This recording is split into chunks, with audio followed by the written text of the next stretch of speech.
l'homme est bâti de mémoire, c'est-à-dire que l'homme a un schéma d'éducation de sa naissance à aller jusqu'à l'âge où il est rendu, que l'homme a premièrement une mémoire génétique, donc mémoire avant même sa naissance, que l'homme a des mémoires de réincarnation pluralitaire, comme on l'a déjà vu. Donc l'homme est déjà à sa naissance plusieurs petits égos qui doivent fusionner en un égo. Une personne qui a des problèmes de personnalité, on appelle ça des dédoublements ou encore des triplements de personnalité, c'est simplement justement des égos de forme réincarnative qui n'ont pas réussi à s'entendre parce que leurs vibrations sont différentes, un peu trop. Donc, il n'y a pas eu de fusion au niveau de l'astral, donc de l'ego.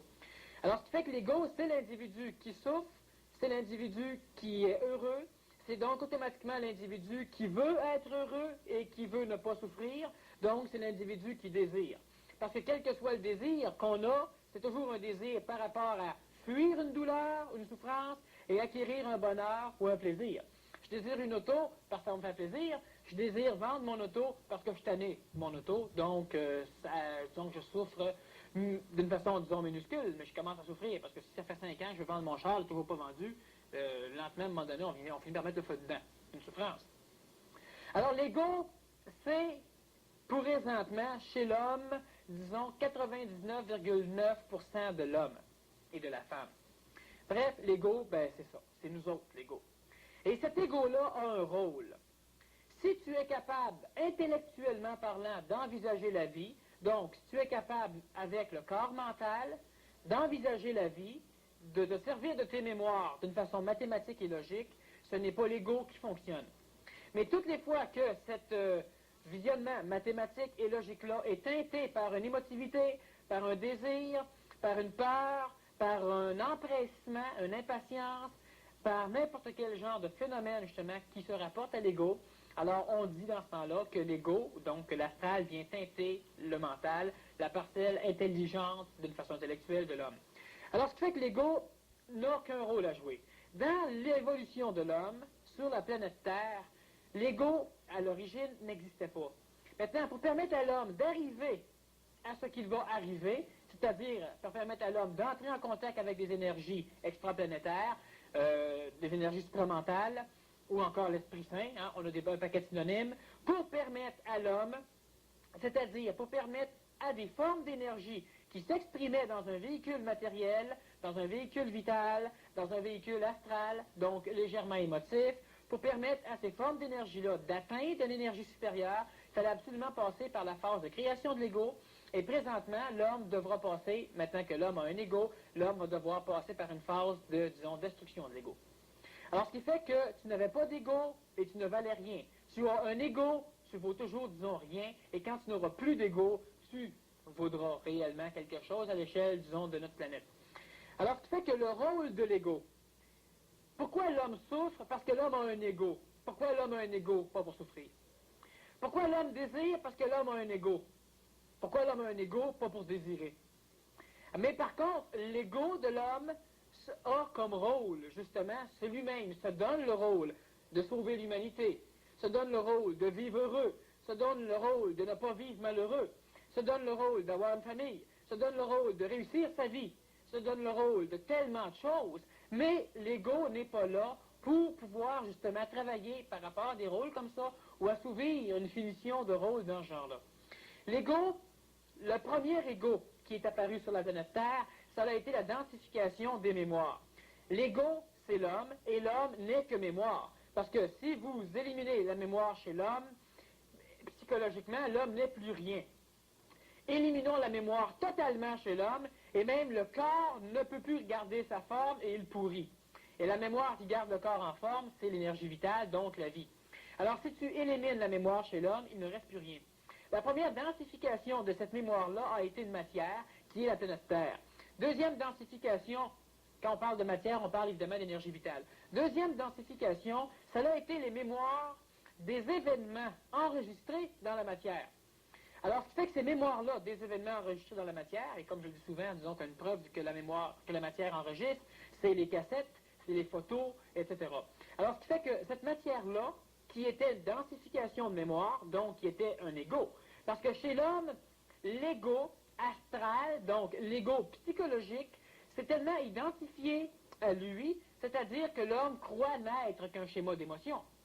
L'homme croit que c'est normal de souffrir, l'homme croit que c'est normal d'avoir peur, l'homme croit que c'est normal d'être heureux, l'homme pense bien des choses, et ces choses-là, ce sont l'ego, justement, qui les pense, qui les envisage. Et notre ego, c'est tellement densifié, l'ego psychologique, qu'il a fini par se prendre aussi pour le vital et aussi pour le corps matériel de l'homme. Alors, ce qui fait que notre ego, qu'est-ce que c'est votre ego? Bien, votre ego, c'est aussi votre corps physique. La densification parfaite de l'ego psychologique, c'est le corps physique, ce qui fait que l'individu doit donc travailler son corps physique pour plaire à son ego. C'est-à-dire que si je dis à un individu qu'il a un grand nez, je l'insulte psychologiquement. Mais sa psychologie n'a pas de grand nez. C'est le corps matériel qui a un grand nez, mais pas la psychologie. Et je n'insulte pas le corps. Je n'insulte que la psychologie qui, elle, va faire réagir le corps pour lutter contre l'insulte, c'est-à-dire qu'elle va soit le rendre gêné ou soit encore le mettre en fonction de se battre. Pour lui prouver qu'il n'y a pas un grand nez. Mais il y a un grand nez pareil. C'est pas parce que tu prouves à quelqu'un ou que tu le fasses changer d'idée que tu changes ta matière physique. Par contre, l'ego se sent mieux après avoir prouvé ou après avoir donné une volée ou après, etc. Bon. Alors, ce qui fait que la densification totale de l'ego est rendue au niveau de l'échelle de la matière. Et ça, c'est une gaffe terrible. Parce que non seulement l'ego psychologique a des problèmes à vivre, il doit en plus s'imaginer que les problèmes du physique sont des problèmes de la psychologie, sont des problèmes de l'ego psychologique. Le rôle de l'ego lui-même, qu'est-ce que l'ego a à faire chez l'homme? Bien, premièrement, un des rôles principaux, justement, de l'ego, c'est d'arriver à être capable de ne plus avoir d'ego. Donc, l'ego devra arriver un jour où il n'aura plus d'ego. C'est-à-dire que l'ego, présentement, qu'est-ce que c'est l'ego? Disons que dans la psychologie de l'homme, la forme la plus évidente de l'expression de l'ego, c'est l'orgueil. Et l'orgueil, c'est le plus grand des freins, disons, donnés à l'homme, si on pourrait dire par l'homme lui-même, pour l'empêcher de comprendre. Parce que si je te dis que telle chose que tu as fait n'est pas bonne, si tu as trop d'orgueil, tu ne veux rien savoir, et ce que le message qui vient de passer, tu ne le prendras jamais.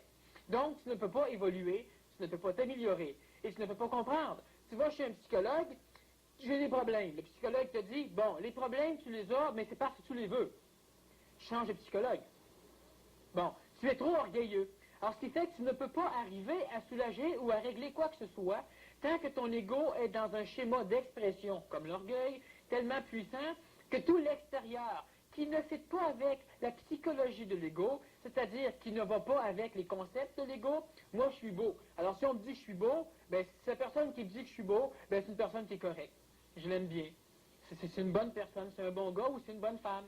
Un autre qui me dit que je suis pas correct, c'est un gars qui est stupide. J'ai rien à faire avec lui. Moi du monde de même, mais je me tiens pas avec ça. Bon. Alors ce qui fait que, automatiquement, justement, l'ego ferme les portes à tout l'extérieur et ce n'est pas le rôle de l'ego. L'ego planétaire, qu'est-ce que c'est? Excuse, Daniel. Tu dis que l'ego ferme les portes, toutes les portes à l'extérieur, mais est-ce qu'elle ne ferme pas aussi les portes à l'intérieur? Oui, mais par rapport à l'ego, ton intérieur, c'est aussi l'extérieur de l'ego. Alors l'ego, c'est la densification de la mémoire. Tu as une mémoire volatile qu'on appelle l'âme qui se promène autour de l'ego, et tu as une enveloppe de l'âme qui peut aussi s'appeler périsprit. Et l'ego ferme ses portes à l'extérieur de l'ego, donc à l'intérieur de l'être. Mais l'ego, il n'y arrive même pas à se situer. Il ne peut pas se situer, l'ego. Parce que l'ego, à un moment donné, il pense qu'il est le corps. Hein? À un moment donné, il pense que c'est la vie. Quand tu es fatigué ou en train de mourir, tu as peur de mourir.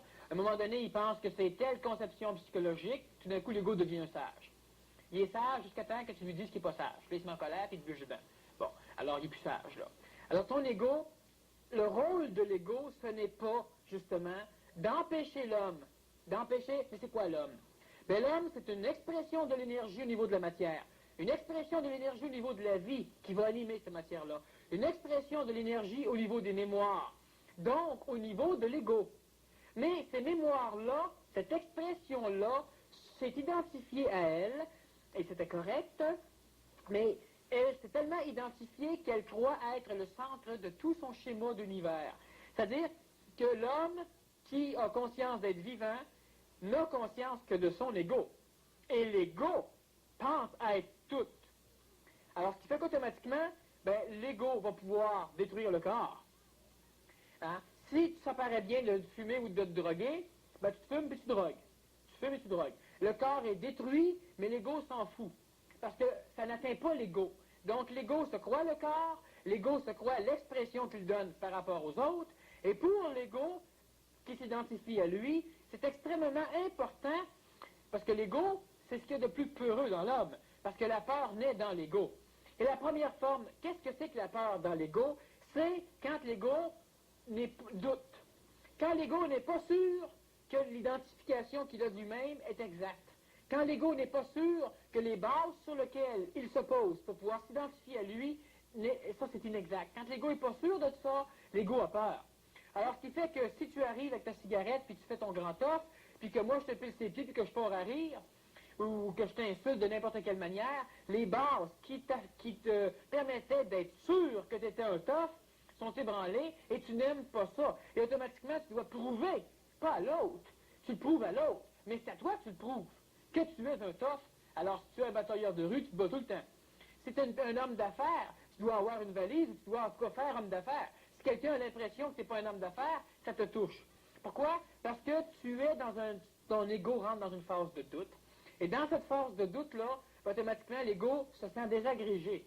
Et c'est pour ça que le doute, c'est à peu près la meilleure arme que les intelligences ont présentement pour détruire, c'est-à-dire pour pouvoir fouetter l'ego, pour que l'ego arrive à un moment donné à pouvoir découvrir l'extérieur sans avoir peur de le découvrir.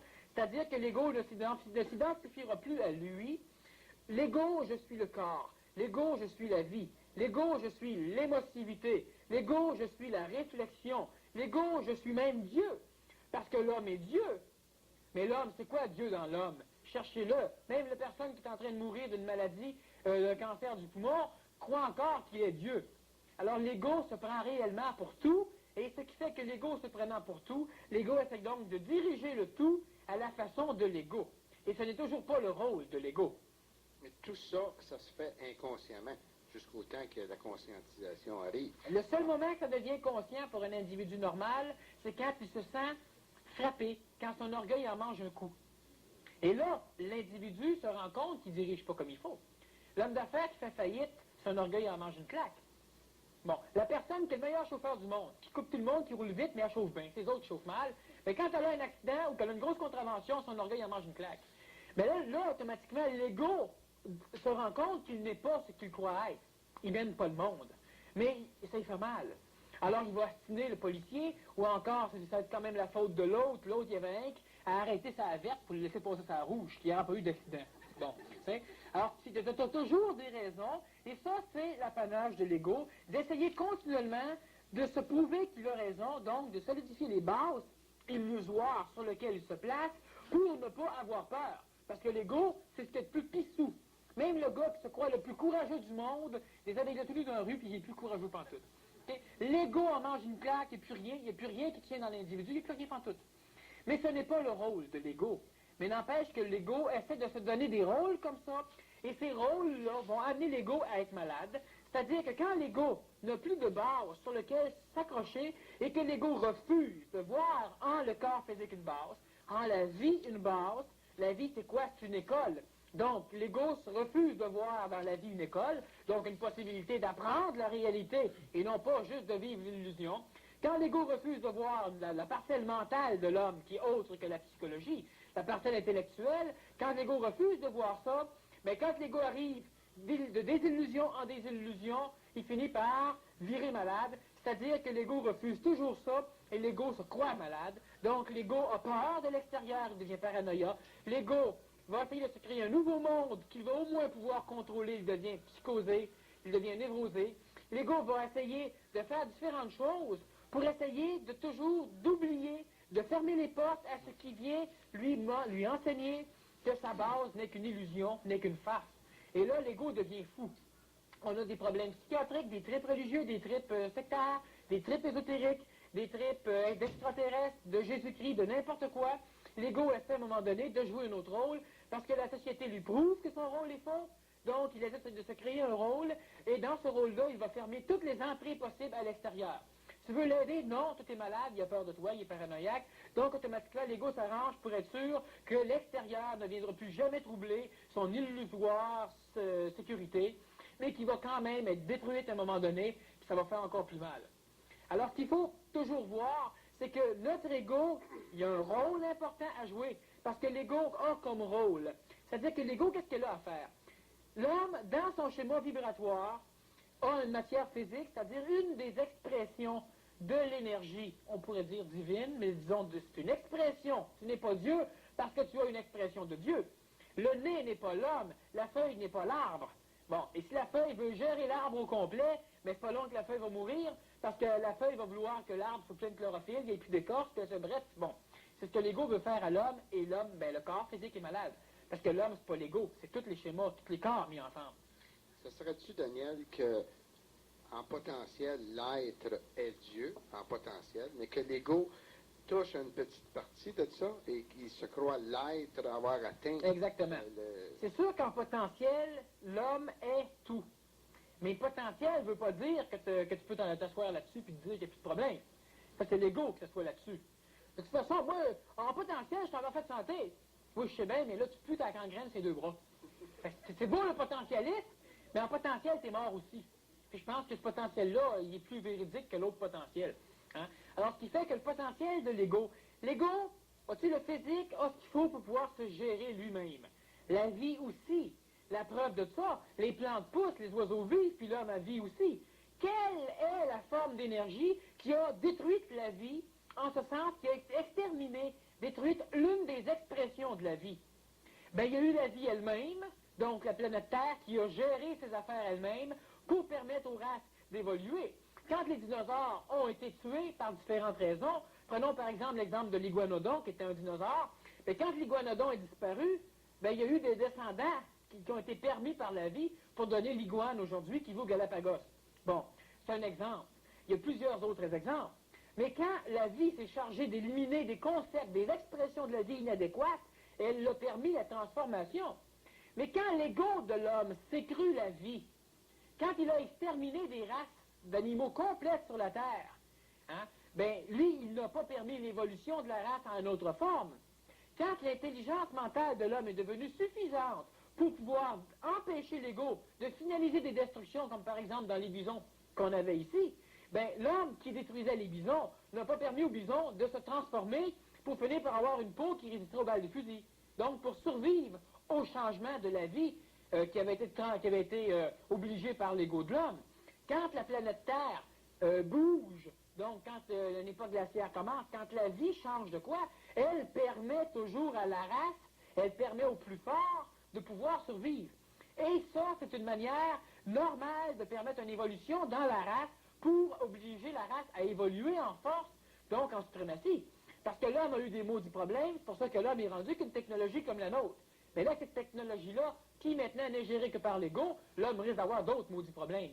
Mais là, c'est pas la vie qui va les amener à l'homme. Fait que l'homme, si c'est lui qui se les amène, ne pourra pas nécessairement se permettre d'y échapper. Mais la vie, normalement, l'aurait permis. Alors, notre ego, il prend la place de la matière, il ne laisse plus la matière se gérer, il prend la place de la vie dans sa vie et dans la vie de l'extérieur, et il ne laisse plus la vie gérer. Et l'ego, il prend trop d'ampleur, il prend même la place du mental, et il va même prendre la place de l'énergie du supramental qui, présentement, disons, couvre l'échelle de la planète. Alors, ce qui fait que c'est exactement comme tu dis, tu as plusieurs expressions d'une même forme d'énergie, et tu en as une ici qui prend toute la place de l'habitacle. Donc, il ne peut pas y avoir la santé parce qu'il y a trop d'ego pour permettre à l'énergie vitale de type tellurique ou solaire, yin ou yang, de pouvoir habiter l'homme, parce que la place est prise par une densité trop forte de mémoire, donc par l'ego humain. L'homme qui a trop d'ego ne peut pas arriver à apprendre des choses, parce que le mental n'a pas de place, il n'y a de la place que pour la vibration de l'ego, donc de l'orgueil. Alors, ce qui fait que l'individu, ce qui est trop égocentrique, donc qui a trop d'ego et trop d'orgueil, se ferme les portes à la santé, à la facilité, à l'évolution, à la compréhension, à la liberté, à tout ce que finalement l'ego recherche. Mais l'ego veut une santé parfaite, fait qu'il va s'en occuper lui. Puis le corps là-dedans, le corps n'a rien à dire. Si le corps est malade, c'est sa faute. C'est quand même pas la faute de l'ego. Ça va de soi, l'ego est parfait. Alors ce qui fait qu'on en est arrivé, et dans le schéma de l'évolution de l'ego, qu'est-ce qu'il a à faire? Bien, l'ego, c'est simplement son rôle, est de ramasser le plus de mémoire possible, donc d'expérience, pour pouvoir arriver à avoir en masse d'informations pour pouvoir permettre la naissance d'un corps mental, donc de l'intellect, disons, qui est le mental à sa naissance, et ce mental-là va avoir en masse d'informations à l'échelle de la matière planétaire ou de la psychologie planétaire pour pouvoir gérer logiquement le vécu de l'homme. Et quand je parle de l'homme, je parle non pas de sa psychologie, je parle du corps physique, vital, psychologique et mental. Et l'ego a un rôle donc très important en ce sens-là, qu'il doit permettre l'agglomération de plus d'expériences possibles. Mais l'ego s'est identifié, et c'est une phase normale de l'évolution, l'ego s'identifie quand l'ego arrive à un point, disons, où l'oisillon va s'identifier, non pas quand il casse l'œuf, mais le moindrement que l'oisillon commence à promener ses ailes un peu, il finit par s'identifier à un oiseau. Avant ça, il ne savait même pas qu'il existait. Et quand il est devenu un oiseau, alors là, il est l'oiseau. Il est identifié. Mais si l'identification de l'oiseau devient trop grand, cet oiseau-là va refuser de procréer avec un autre, parce qu'il est l'oiseau par excellence. Puis à un moment donné, ben, il meurt. Puis c'est rien passé. Bon, ben dans l'ego de l'homme, ce qui est arrivé, l'ego a eu sa naissance, il a eu sa phase d'identification qui lui a permis de pouvoir se bâtir un mental, c'est-à-dire que l'ego, ayant la possibilité de s'identifier à lui-même, a donc eu des désirs, a donc eu des souffrances, a donc eu des plaisirs, des recherches et des peurs. Et ça, c'était normal. C'était le rôle de l'ego de devoir passer par là. Et en passant par là, automatiquement, pour ne pas souffrir, l'ego a cherché des moyens pour ne plus souffrir. Donc, il a essayé de se servir de son expérience. Trois fois que tu allumes du feu, tu te brûles. Alors, ne voulant plus brûler, quand j'allume le feu, j'essaie de constater. Et ça, c'est le début du développement du corps mental, donc d'une énergie qui commence à coordonner les expériences d'une façon logique. Le feu, ça réchauffe, je suis bien quand j'ai chaud. Fait que ça fait 3000 fois que tu brûles, mais tu ne coordonnes pas logiquement tout ce qu'il y a, c'est frais. Fait que c'est pas en courant, tu allumes ton feu, tu te brûles encore, mais c'est pas grave, au moins tu as chaud après. T'as même très chaud, tu t'es brûlé. Bon. Mais quand ton mental peut coordonner, ton ego ne peut pas coordonner. Par contre, l'ego va lentement permettre à une nouvelle parcelle de lui, qui est l'intellect, de pouvoir coordonner l'allumage du feu. Maintenant, efface-toi, laisse-moi triper. Et là, l'ego, il est bien. Alors donc, l'ego avait comme rôle la création du corps mental pour permettre à une énergie supramentale, donc de même ordre que le mental, mais d'une conscience supérieure, une conscience galactique, donc comme le Nazaréen appelle ça l'Esprit Saint, ce qui est ça aussi. Tu es saint d'esprit, et l'esprit vient justement de l'énergie supramentale. Alors ce qui va arriver, c'est que ton ego, qu'est-ce qu'il a comme rôle à jouer? Ce n'est pas de dominer, de se prendre pour Dieu, etc. L'ego n'avait comme rôle, l'ego est apparu sur la Terre et a été permis sur la planète Terre pour justement élever les vibrations du corps physique et vital, c'est-à-dire agglomérer une nouvelle forme de vibration qui pouvait être en harmonie que le corps vital, donc être en contact avec le corps vital, donc être en contact avec l'homme, avec ce qui vivait comme homme. Alors, ce qui fait qu'un animal ne peut pas réfléchir, parce que l'animal n'a pas d'ego. L'animal n'a pas d'ego comme l'homme. L'animal a un peu d'expérience, il a quelques mémoires, mais pas plus. Par contre, si l'animal réussirait à accumuler suffisamment de mémoire qu'il peut se servir, et c'est important, pour pouvoir s'identifier à une forme d'expérience quelconque, donc il s'identifierait à un loup qui peut diriger une meute, puis il veut diriger une meute, ce qui n'est pas le cas, à un éléphant qui veut diriger un troupeau, puis qui veut trouver des pâturages meilleurs parce qu'il aime ça, ce qui n'est pas le cas. Ils vont au hasard et par l'instinct, et l'instinct c'est quoi? C'est la vie qui s'occupe justement d'éliminer les faibles et de conserver les forts. Bon, mais les animaux n'ont pas d'ego. Mais si l'ego est permis dans l'animal, l'animal va acquérir de l'expérience, il va l'enseigner à ses enfants, donc à ses louveteaux, disons, ou à ses éléphanteaux, ou à ses veaux, et lentement, l'enseignement va être transmis et ça devient de l'expérience, c'est ce qu'on appelle d'ailleurs l'expérience planétaire, c'est-à-dire que l'individu a l'expérience de tous ses ancêtres, donc il est maintenant manipulé par l'astral, donc par la tradition de la tribu, de la meute, hein, ou encore par la tradition qui peut être de type religieuse, politique. Alors, quand l'animal, disons, arrive à avoir une ego suffisant pour pouvoir avoir des désirs, il a donc maintenant la capacité de faire en sorte que ce désir-là arrive. Parce qu'il va être capable de voir quand un désir qu'il a n'arrive pas et quand un désir qu'il a arrive. ce qui fait qu'il ne souffrira pas la faim comme un animal qui n'a pas mangé depuis 3 jours et qui ne pense qu'à manger, mais il va souffrir la faim maintenant de manière psychologique comme étant une lacune. Donc, il va observer, parce qu'il a un ego, il a donc une accumulation d'expérience, qu'il peut se servir, ce que ceux qui n'ont pas d'ego ne peuvent faire. Et pouvant justement se servir de l'expérience, il va donc trouver des méthodes, observer les endroits où vivent les animaux qu'il a besoin comme nourriture, faire rappeler d'où sont les lacs, c'est-à-dire qu'il va être capable maintenant de s'éloigner plus parce qu'il va revenir avec des indices. Il ne sera pas nécessairement limité à une région particulière et il ne sera pas obligé de la quitter seulement par période de sécheresse, comme les éléphants font, par période de famine. Donc, ils sont obligés dans ce temps-là. Alors, l'animal qui a l'ego est donc capable d'avoir un désir, de prendre conscience du désir, donc de s'identifier, et de faire en sorte d'assouvir le désir. Donc, il va être capable d'essayer de placer son expérience dans un ordre logique. Donc, il va automatiquement y avoir naissance de l'intellect, et c'est ce qui différencie l'homme de tous les races sur la Terre, sauf les polars. Bon. Alors, ce qui fait qu'automatiquement, l'animal qui a un ego peut donc créer un intellect. Donc, il peut gérer sa vie, réfléchir sa vie et éliminer les contraintes matérielles pour lui permettre, donc en éliminant les contraintes matérielles, d'augmenter la possibilité de son intellect, donc d'augmenter la rapidité de la croissance du corps mental. Donc, à un moment donné, cet animal-là, qui aura maintenant un ego, qui aura donc toute une psychologie, et évidemment qui aura souffert, parce qu'il n'a pas eu ses désirs, qui aurait été heureux, cet animal-là aura un mental et pourra un jour entrer en contact avec l'Esprit Saint, donc avec l'énergie supramentale, disons, plus loin avec Dieu. Et l'homme a un ego, justement, pour ça, pour permettre à l'énergie mentale d'apparaître chez l'homme et par après d'entrer en contact avec des énergies supérieures. Mais le problème de l'homme, c'est que l'ego planétaire était tellement puissant suite à des choses qui sont arrivées avant même que l'homme ait un ego. Et l'homme a un ego tellement puissant cet ego-là croit être tout l'homme au complet et l'ego s'identifie à l'homme. Et une douleur au niveau de l'orgueil fait souvent plus mal qu'une douleur physique. Et la douleur physique va faire d'autant plus mal que l'orgueil est touché, en plus du physique. Alors, ce qui fait que l'orgueil, qui est une expression de l'ego, c'est ça l'orgueil, c'est avec l'ego qui s'exprime. Ben oui, c'est la plus importante. Et cet orgueil-là, ben c'est le problème de l'homme. Disons, c'est la merde de l'homme.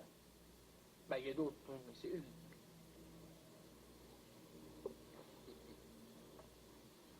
Parmi les différents modes d'expression, Daniel, des modes secondaires, disons, il y a la jalousie, les préjugés.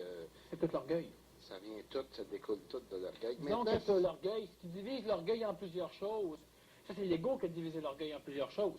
Parce que l'ego s'est dit, telle chose, c'est une qualité. Puis telle chose, disons, c'est un défaut. Fait que, moi, je suis séraphin, mais c'est une qualité. Bon. Puis, je crie des fois, c'est un défaut.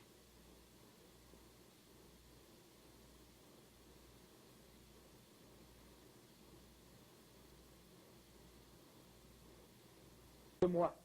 Alors, ça, c'est une qualité, ça. Le monde qui dit que j'aime rien, tu sais, qu'on connaît pas, ça, c'est des défauts, ça. Fait que l'orgueil est capable d'inventer des qualités, de créer une morale pour permettre à l'orgueil de pouvoir accepter la transformation qui lui est demandée par le mental, mais quand même rester orgueilleux. C'est moi, je suis humble. Je le dis souvent, je suis modeste, puis je m'en vante. Bon. Alors moi, je suis humble, puis t'es pas humble. Bon. Alors ça, c'est simplement ton orgueil encore. Puis toutes les facettes, justement les défauts qui me parlent là, ou ces expressions-là, ne sont que l'orgueil, mais divisé par l'ego pour, justement, ne pas obliger l'ego à prendre conscience tout d'un coup qui est une farce, qui est une illusion. Oui, parce que si on regarde tous les freins de l'homme disons, dans la conscientisation, la gêne, jalousie, préjugés, bigoterie, nomme-les, tout ce qui est frein part de l'ego. C'est juste des expressions de l'orgueil. C'est ça. Puis l'orgueil, ben, à un moment donné, il va falloir que l'orgueil soit brisé. Et quand on dit que l'ego n'aura plus d'ego, c'est-à-dire que l'ego ne s'exprimera plus sous forme de l'orgueil. L'ego va s'exprimer par l'intermédiaire du mental, qui va se servir, lui, des mémoires d'une façon intelligente pour l'exprimer. Mais l'ego n'essaiera plus de s'exprimer, lui. C'est important. Parce que l'ego, la seule forme d'expression que l'ego peut avoir, c'est l'orgueil. Daniel, ce ne serait pas Parce que quand l'ego est fort, l'homme est inconscient. Ça se fait inconsciemment. Automatiquement. Mais aussitôt qu'il prend conscience que, premièrement, l'ego, le mot existe, pour commencer, et puis qu'il commence à regarder puis à s'apercevoir que toutes les différentes facettes de l'ego, disons qu'habituellement, il y en a qui ont plus d'emprise sur lui que d'autres, à ce moment-là, en prenant conscience, automatiquement, il y a un pas de fait. Mais là commence la souffrance, par exemple. Automatiquement. Maintenant, si on le regarde sur un autre côté, si, par exemple, on prend des paroles de plusieurs qui nous ont précédés dans le domaine ésotérique, on dit que l'être, le corps physique, est le véhicule de l'esprit et que l'esprit doit passer par l'ego pour se manifester à travers la personnalité et la manifestation la plus importante est la parole. Comment peut-on voir que l'esprit, justement, traverse l'ego, imprègne cet ego? Par la personnalité. C'est quoi une personnalité égoïque? Quels sont les individus présentement qui ont une personnalité? C'est-à-dire qui sont personnalisés. Quels sont ces individus-là? Si tu regardes, par exemple, je vais donner un exemple au niveau de notre jeunesse. Notre jeunesse, elle a l'impression qu'elle a une personnalité. Hein? Ils ont les cheveux en clous, ben non mauve, des manteaux qui vont jusqu'aux genoux, ou non, des grosses bottes qui montent jusqu'en haut. Non, je mettais ça, moi, quand j'allais à la pêche, tu sais. Là, tu mets ça pour la messe. Bon. Ils ont une personnalité. Ils ont l'impression que. Mais ils sont à l'affût de la mode, hein, parce que c'est plus à mode, même si ça coûtait 75$, 2 semaines après, c'est plus à mode, c'est plus beau. Bon. C'est beau si c'est à mode. Leur personnalité, où elle est?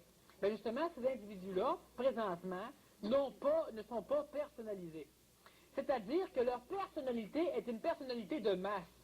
Ce qui veut dire que l'ego de la masse, les domine. Ces enfants-là sont l'expression de l'ego de la masse, donc d'un astral, sinon planétaire, du moins national ou de la région, ce qu'ils sont. Alors, ce qui fait que toi, quand tu veux savoir si l'énergie réellement s'exprime par l'homme ou par la femme, ben, est-ce que ton ego est personnalisé? Donc, est-ce que tu exprimes ce que les autres demandent? Alors, ce n'est pas personnalisé. Est-ce que ta vie est gérée dans la psychologie, pas dans la matière? Dans la matière, c'est évident que si tu travailles à telle heure, à telle place, tu y vas. Mais est-ce qu'il faut absolument que tu arrives toujours à l'heure, quitte à chauffer en fou, parce que ça ne se fait pas d'arriver en retard, ou qu'est-ce que les autres vont penser que j'arrive en retard, ou tu as peur du patron, ou etc. Bien, si tu agis comme ça, ton ego n'est pas personnalisé. Il est un ego de masse. Alors, ce qui fait que quand l'énergie intelligente s'exprime par l'ego, comme je te dis tout à l'heure, c'est le mental qui va. L'ego va s'exprimer par le mental, ce qui revient au même que de dire que par l'ego, l'énergie s'exprime. Tu seras personnalisé, et étant personnalisé dans ton ego, donc dans ton astral, parce qu'il y a une personnalisation mentale qui va se faire après, mais présentement, l'individu a une identification de son astral, il sait qu'il a des émotions, il sait qu'il souffre, il sait qu'il est curieux de souffrir, il sait qu'il veut gagner à la loterie, il sait bien des choses dans le genre, il est identifié. Mais par contre, tout le monde veut gagner à la loterie, lui avec, il n'est pas personnalisé. Tout ce que l'individu va faire, puis parce que l'individu n'est pas personnalisé, la publicité est encore possible. En d'autres mots, c'est dire que il ne faut pas que la personnalité de l'individu soit influencée de l'extérieur. Absolument pas. Donc, il est personnalisé. Il a lui-même un réel schéma de ce qu'il veut faire, et la seule influence qu'il a, c'est une influence de l'intérieur qui lui est permise par le mental ou par l'énergie supramentale, ce qui fait que, comme tu dis tout à l'heure, cette énergie-là, donc, s'exprimerait par l'ego. Mais en réalité, c'est l'ego qui s'exprime par le mental ou par l'énergie supramentale. Alors, ce qui fait que, automatiquement, ben, tu fais des choses comme elles ont besoin d'être, et tu n'es pas sujet à devoir pleurer parce que tout le monde pleure, à devoir rire parce que tout le monde rit, à devoir applaudir parce que la salle applaudit. Hein? C'est une personnalisation, ça. Toi, tu trouves ça bon, mais tu n'as pas le goût d'applaudir. Tout le monde applaudit, tu applaudis avec. Bien, cherche pas la personnalisation là. Tu as une identité et une personnalisation de masse. Et ce n'est toujours pas l'énergie supérieure qui s'exprime par l'ego. Le Nazaréen, quand il se promenait, ben, avait une personnalisation. S'il n'aurait pas eu de personnalisation, ben, il aurait été comme la masse. Parce qu'à cette époque-là, la masse arrangeait un crime pour qu'un gars devienne normal. Hein? Alors, ce qui fait qu'ayant une personnalisation et astrale, donc au niveau de l'ego, et mentale, évidemment, ben, il s'exprimait à sa manière, et les autres le suivaient. Pourquoi? Parce que les autres n'étaient pas personnalisés. Et là, la foi peut embarquer, comme la publicité. Ici, Daniel, dans les explications que tu as données au titre Le rôle de l'ego, qui est la conférence d'aujourd'hui, il y a ceci que je vais te poser comme question, parce que tu l'as noté ici. Quel danger représente-t-il pour l'être en conscientisation? Bon, l'ego représente, pour n'importe quel être, la pire des cochonneries. Parce que c'est l'ego qui va l'obliger à souffrir. Parce que l'ego est une forme d'expression, et ça c'est important, l'ego doit s'exprimer. Que tu sois heureux ou malheureux, l'ego s'exprime. Alors, ce qui fait que si je te dis que tu es laid, automatiquement l'ego souffre. Tu souffres. Donc l'ego t'oblige à souffrir, parce qu'elle s'exprime. Et l'être en conscientisation, le mot du problème de l'être en conscientisation par rapport à l'ego, c'est simplement que tout ce que l'homme apprend, l'ego s'en empare, et l'ego s'en emparant, s'empare aussi de la compréhension laissée en mémoire. Donc l'ego croit comprendre, et quand l'ego arrive à comprendre suffisamment, l'ego dit, c'est parfait, j'ai plus besoin de personne, j'ai plus besoin de rien, je comprends tout, je suis libre, puis il n'y a plus de problème, puis tout va bien. Il y en a plein qui jettent devant le métro et qui sont conscientisés comme ça. Alors, ce qui fait que le pire des problèmes, c'est que la conscientisation qui se fait au niveau de l'intellect, donc, l'ego peut s'en emparer, et qui ne se fait pas au niveau de l'orgueil, donc au niveau de l'ego, c'est un danger. À un moment donné, l'ego va apprendre, mais il va souffrir encore bien plus. C'est pour ça que ceux qui sont sur un chemin de conscientisation et qui ne sont pas conscients, le mental n'est pas conscient du travail de l'ego, donc des tentatives de l'ego que l'ego justement va essayer de faire pour pouvoir s'identifier de plus en plus. Maintenant, je comprends tout. Fait que maintenant, je suis arrivé à la fin de mon cheminement. J'ai plus de problème. J'ai plus besoin de lire. J'ai plus besoin de travailler. Tout va me tomber dans la face. Ben, il y en a plein qui font rien, qui sont en dessous du pont Champlain, puis qui sont aussi conscientisés que toi. Tout leur tombe dans la face.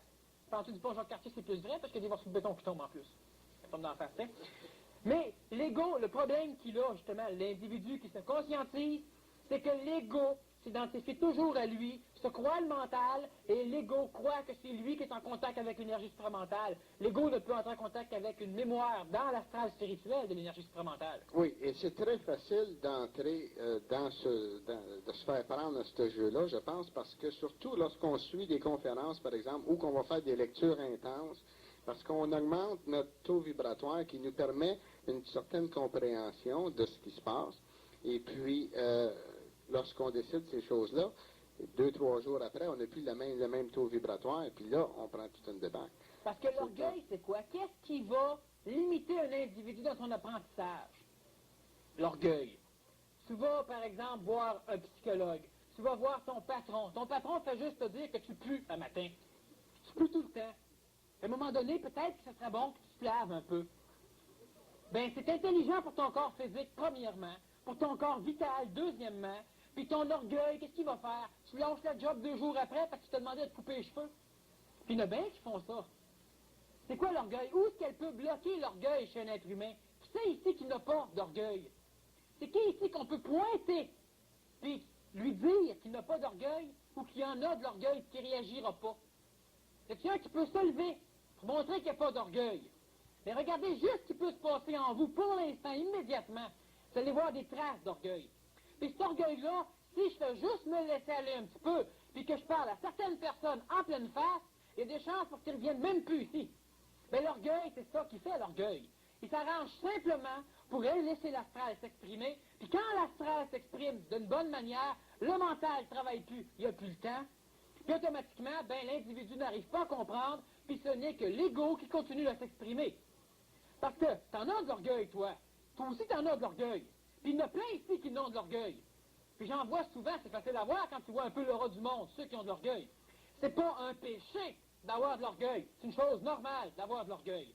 Mais ce qui serait naturel, c'est d'en prendre conscience qu'on a de l'orgueil. Et ce fichu orgueil-là, donc, ce maudite expression-là de l'ego, ben, le mental peut finir par le contrôler, puis automatiquement, l'individu souffre moins. Parce que si tu dis simplement que toi, tu n'as de l'orgueil en maudit, puis toi là-bas avec, puis les cheveux aussi, ben, ceux qui rient, c'est du monde soulagé, c'est de l'orgueil soulagé. Hein? C'est ça aussi l'orgueil. Bon, ben si on regarde ça On s'en fout que tu sois habillé en rouge ou que tu aies les cheveux longs ou n'importe quoi. Ça n'a aucune importance. Les bisons, quand ils se promenaient d'imprimerie des prairies, qui se faisaient tout à battre, il y en a qui avaient des gros bouts de poil au bout des queues. Il y en a qui avaient des grosses crinières, il y en a qui n'en avaient pas pantoute. Ils mangeaient le même herbe, ils se frottaient l'un contre l'autre, puis ils se faisaient assassiner de la même manière. Hein? L'orgueil, il n'y en avait pas.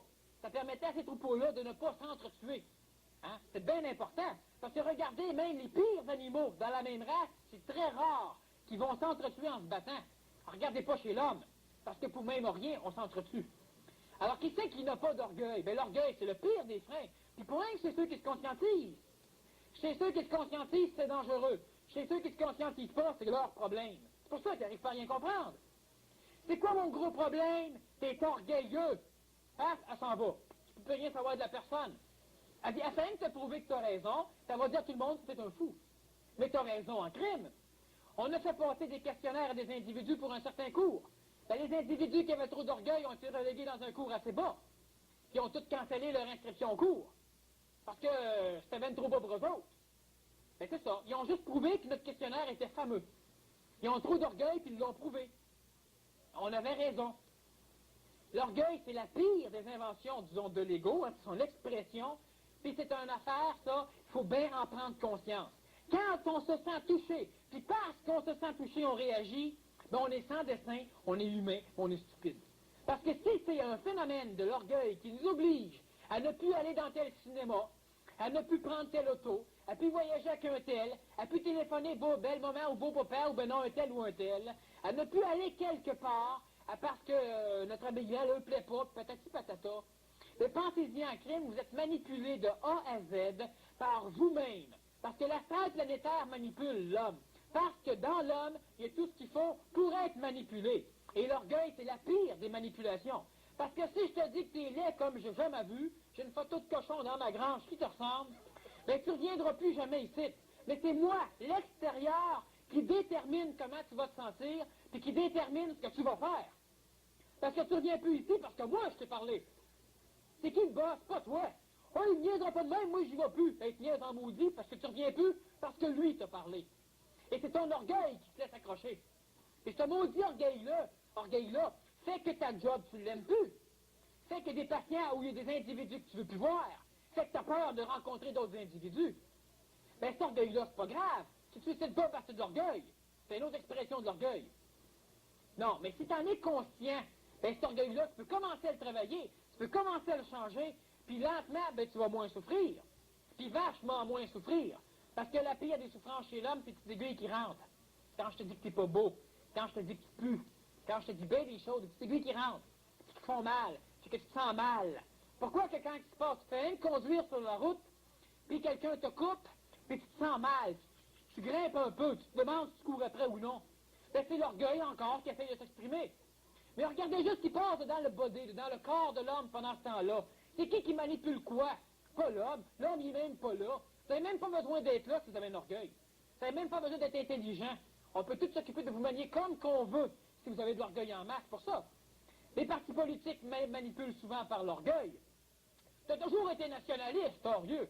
Et si c'est fédéraliste, ben, tu peux pas dire que tu n'es pas fédéraliste, ça a tout le temps été fédéraliste. Ben, c'est ça l'orgueil. Mais dans n'importe quelle maudite affaire, vous allez acheter telle affaire à l'épicerie, ça, c'est pour le monde qui savent ce qu'ils veulent. C'est un maudit pied, ça ne fait pas ça. Parce que tu sais pas ce que tu veux. C'est évident, c'est un ouf. Mais l'orgueil joue juste là-dedans. Là, c'est une forme au niveau de la publicité. Je dis ça même pour vous relaxer. Parce que l'orgueil, c'est bien plus que ça. Daniel, c'est une bonne intervention. Est-ce que encore ici, la meilleure façon de travailler cet orgueil ne serait pas l'observation du phénomène qui se produit lorsqu'il y a manifestation sous différentes formes, soit la gêne, la jalousie, n'importe quelle... C'est sûr que si tu t'observes, tu arrives à éliminer l'orgueil. Mais l'orgueil, tu peux l'éliminer surtout par la mentalisation, c'est-à-dire par l'intellectualisation. Ça, c'est le pire ennemi de l'ego, de l'expression de l'ego, de l'orgueil, c'est quand on comprend ce qui se passe. Si je vous dis qu'un individu s'aveugle lui-même quand il pense pouvoir regarder le soleil, bien ça, c'est les individus qui se conscientisent, puis qui pensent qu'ils peuvent avoir plus de connaissances tout d'un coup parce qu'ils sont capables, ou parce que, justement, ils s'imaginent qu'ils vont sortir un tel gros livre, vont commencer à lire ça parce que là, ils sont prêts. Puis ils comprennent rien, c'est pas grave, et qu'ils sont prêts. Les individus qui sont capables de faire immensément de choses, puis justement, qui capotent, qui paniquent, il y en a plein. Alors, ce qui va arriver, c'est que si tu mentalises ça, l'observation, c'est bon pour des phénomènes émotifs qui ont des formes bénignes de l'expression de l'orgueil. C'est l'orgueil naissant, donc c'est pas encore douloureux. Mais l'orgueil, le maudit problème de l'orgueil, c'est qu'il vient vite en tabarouette, qui vient plus vite que la colère. Parce qu'avant d'être en colère, parce que je t'ai craché sur un soulier, ben l'orgueil va manger à claque. Puis après ça, l'orgueil va déclencher le phénomène de colère, et là, tu es en colère. Ou tu vas être gêné, ou tu vas être n'importe quoi. Mais l'orgueil arrive avant, puis tu es pris de ton orgueil après. Puis tu luttes à l'intérieur, parce que l'orgueil veut s'exprimer, puis il cherche le moyen. Puis l'orgueil, c'est tellement rapide que l'observation, tu n'as pas le temps, tu es déjà orgueilleux. Le phénomène que l'orgueil va vouloir émettre, la colère, la jalousie, la peur, ça, tu peux l'observer pour le canaliser. Ce qui fait que l'orgueil va quand même apparaître, parce que tu as de l'orgueil. Mais tu vas canaliser la réaction de l'orgueil dans son expressivité. Là, tu vas l'observer, tu vas la canaliser. Par contre, l'orgueil lui-même, si vous savez c'est quoi l'orgueil, si vous savez quand est-ce que l'orgueil vient vous sauter dans la face, quand est-ce que les petites aiguilles pénètrent, puis il y en a en maudit des aiguilles, puis il y en a en crime. Bien, c'est quand on sait ça, automatiquement, on est capable, là, on s'observe, parce que la mentalisation, c'est-à-dire la connaissance intellectuelle de l'orgueil, a permis d'arrêter et de placer le mental en état d'observation. Là, il y a observation. Mais tu ne peux pas observer l'orgueil si déjà, mentalement parlant, tu ne sais pas c'est quoi. Si je te dis que tu aurais royalement pu, comme par exemple des individus qui ont des formes de moustaches qui sont réellement pas assez mode. Cité va dire des pinches, puis bon, ben. Quand on parle à un individu comme ça, l'individu se sent visé. Mais on parle de quoi? On parle d'absolument rien. On parle. S'il n'est pas là, l'individu, est-ce qu'il se sent attaqué? Non, parce qu'il ne sait pas. Puis parce qu'il sait, il se sent attaqué. Ben, il y a un crime, il y a une liaison maudit. Parce qu'il y en a plein de monde qui déteste le poil d'en face. Mais si je lui dis, ça l'insulte, si je dis pas, ça l'insulte pas. Je le déteste toujours autant, le gars. Il se passe quoi? Ben, il n'y a rien de plus. Mais parce qu'il sait, là, il s'imagine qu'il doit réagir et se promener de même. Manipulation extérieure, elle est là. Mais si la personne est consciente qu'il se passe de quoi, ben, au moins, elle peut observer. Puis elle peut facilement dire, je m'en balance de ce qu'il pense. C'est encore une réaction de l'orgueil. Souffre un peu moins. Mais c'est pas juste dans le détachement des expressions des autres. C'est dans le phénomène qui se passe en toi. Tu m'en fous qui pense ça.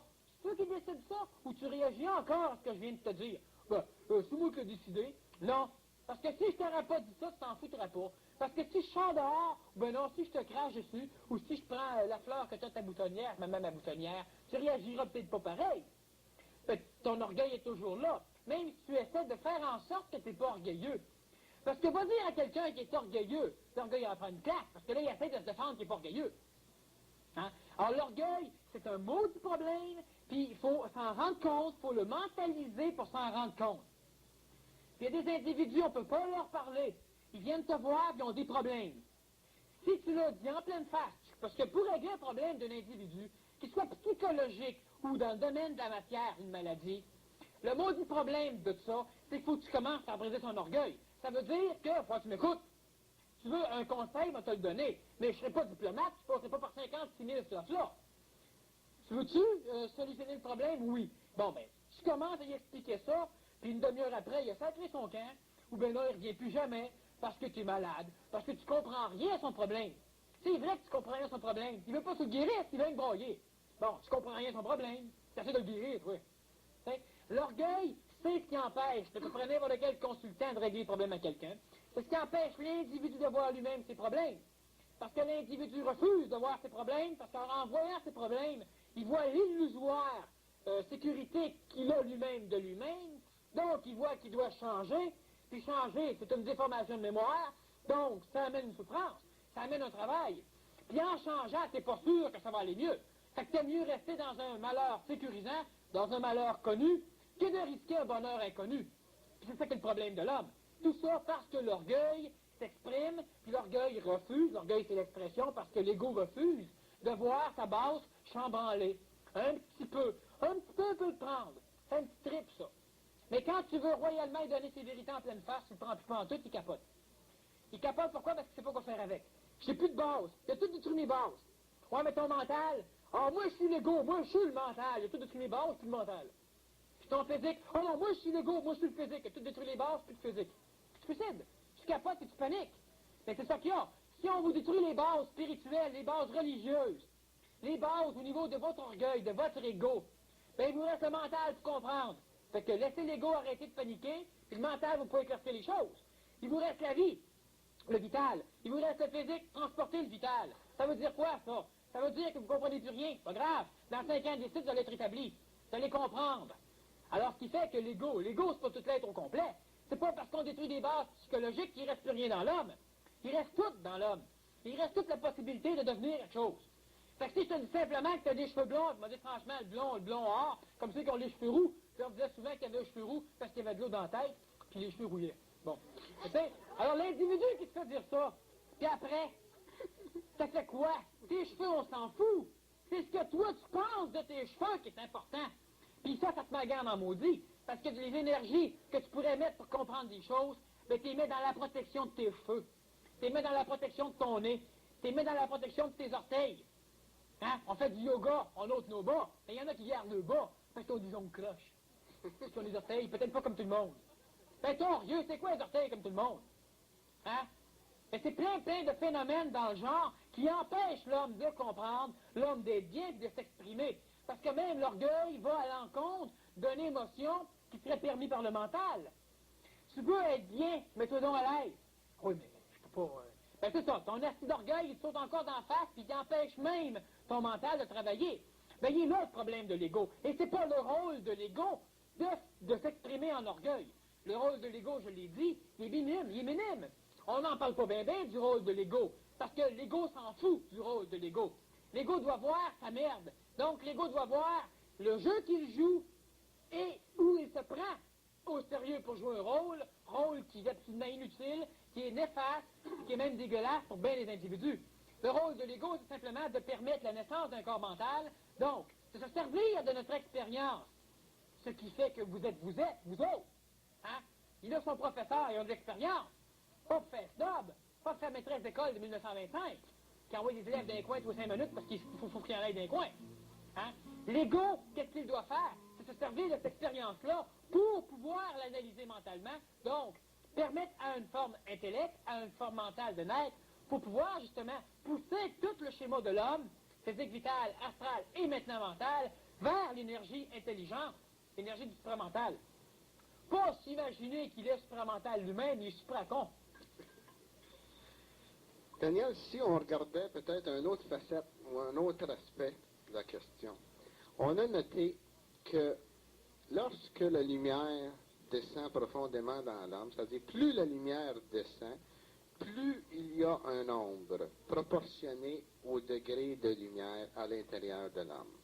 On a aussi noté, disons, dans la dualité, si ça se trouve être la dualité, ça, que lorsque l'homme avance vers une recherche de conscientisation ou de connaissance, il recule en même temps, il s'éloigne du côté opposé.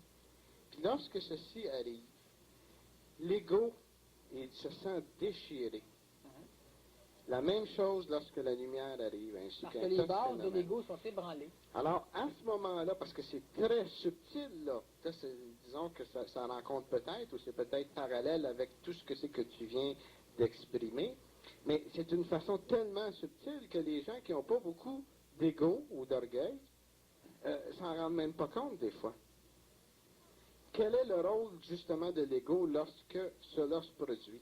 Parce que, comme je dis, quand je répète là, pour qu'on comprenne bien, lorsque la lumière descend, proportionnellement, il y a un nombre de même force qui existe.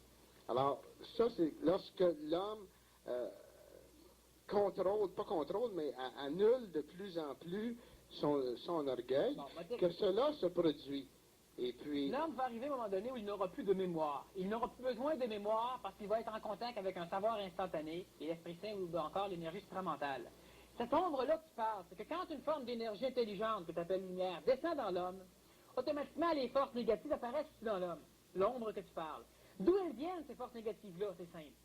À un moment donné, tu as l'âme, tu as le périsprit, tu as la mémoire volatile qui est les mémoires conscientes et les mémoires de l'homme que l'homme ne se sert pas nécessairement.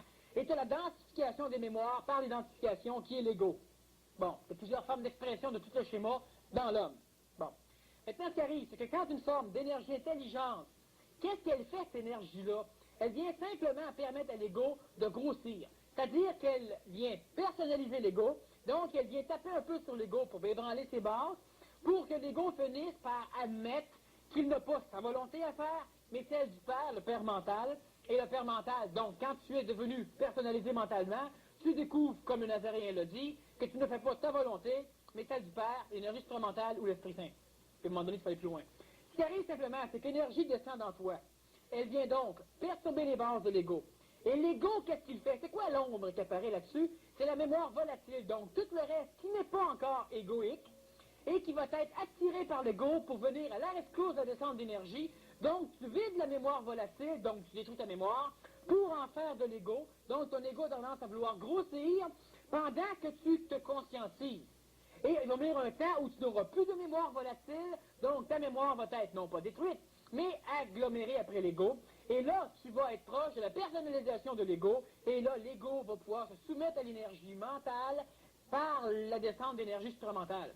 Et c'est juste ça qui fait que l'ego planétaire, c'est la même chose. Pourquoi que quand tu as une recrudescence d'énergie blanche sur la planète, tu as une montée des énergies noires? Tu as du satanisme, des sectes de Satan en Allemagne, tu en as aux États-Unis tout plein. Pourquoi? Par contre, au Québec, ça se conscientise plus, certaines parcelles de l'Europe et du Costa Rica, tu as une montée d'énergie positive, tu as une montée d'énergie satanique. C'est normal. L'ego planétaire est donc ébranlé par les descentes d'énergie, par ceux qui finissent par dire des choses justement qui ébranlent l'ego de la population, du voisin, etc. Bon, on écrit un livre, ça ébranle l'ego de la planète. En même temps, automatiquement, la mémoire volatile de la planète, donc les annales akashiques, vont s'agglomérer à l'ego planétaire, donc aux forces du mal, pour pouvoir lutter contre ça. Mais là, ils vont automatiquement à leur perdition, parce qu'il va venir un temps où il n'y aura plus d'annales akashiques, donc plus de mémoire volatile planétaire, donc l'ego ne pourra plus grossir, ce qui fait qu'automatiquement, l'ego va être détruit. C'est-à-dire qu'il va être transformé en énergie intelligente. Alors, sur ceci, on termine la première partie. Pour le bénéfice de ceux qui sont ici pour la première fois, dans la deuxième partie, vous pouvez poser des questions par écrit. Je vous demanderai, par exemple, de bien les écrire de façon à ce que j'ai l'air de quelqu'un qui sait lire. Et puis aussi, nous avons une promotion qui consiste en ce